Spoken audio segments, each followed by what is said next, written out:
Today, right now, let's talk about Trump 2.0 and immigration this time around.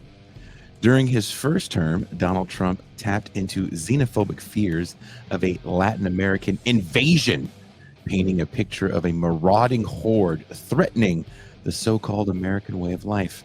He vowed to build a wall, not on the backs of American taxpayers, but on Mexico's dime. As absurd as these proclamations were, Trump rode this wave of racist paranoia and faux populist rhetoric straight to the White House. According to Trump, Mexico wasn't sending their best, just murderers, rapists, and ne'er-do-wells. His solution? Besides the taxpayer-funded border wall that Mexico never paid for, he championed a policy of separating children from their parents. These unaccompanied minors were kept in what amounted to dog kennels wrapped in aluminum blankets and left to languish in appalling conditions.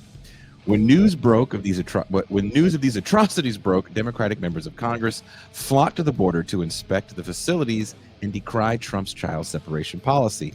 In this moment, the Democratic Party positioned itself as the champion of immigrant rights, gaining massive public support.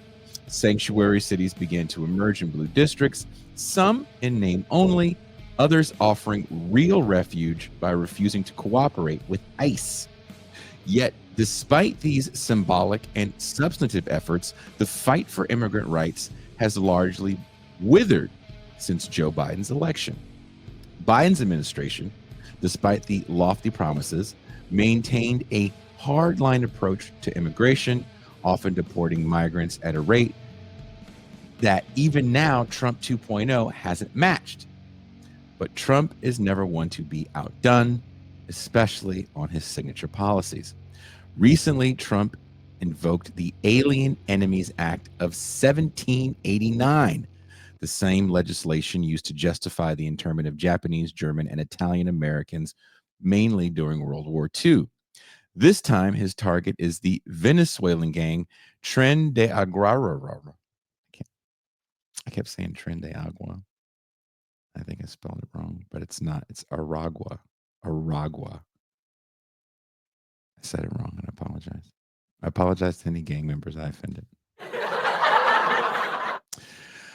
Which he has labeled not just a terrorist organization, but one that has allegedly declared war on the United States. Within hours of this proclamation, Trump ordered the transfer of hundreds of immigrants to El Salvador, a country notorious for its brutal prison system.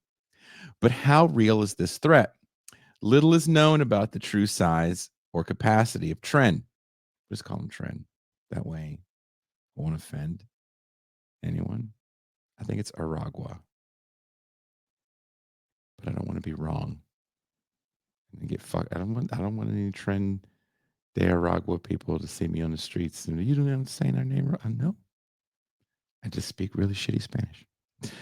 Raising the question, is this just more of Trump's political kayfabe, manufactured drama designed to energize his base, while scapegoating innocent Venezuelans, many of whom are already suffering under U.S.-imposed sanctions? Moreover, with migrant caravans becoming a flashpoint in places like Chicago and Aurora, has Trump's narrative about immigration become a winning strategy for the GOP? Will this, quote, terrorist designation and deportation blitz fuel public support for his policies, or will it become another political albatross around his neck? And finally, how open are America's borders?